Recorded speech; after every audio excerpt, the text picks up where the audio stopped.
You see, the devil doesn't need your whole house. One single nail is enough. And this story explains it better than 1,000 sermons. There was once a man who owned a beautiful home. And one day, a very persistent buyer tried to purchase it from him.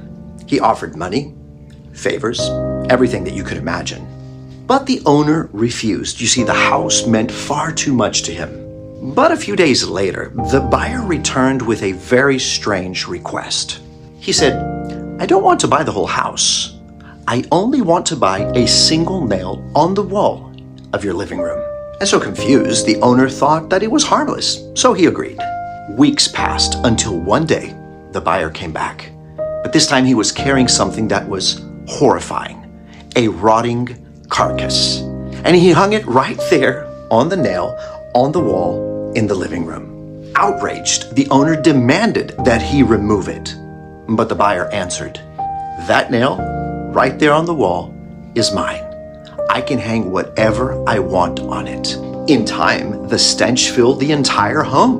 The flies, the decay, the sickness of it all became unbearable. And so the man eventually abandoned his own house. You see, this is exactly how the enemy works. He doesn't need your entire life. Just that one space that you are willing to surrender.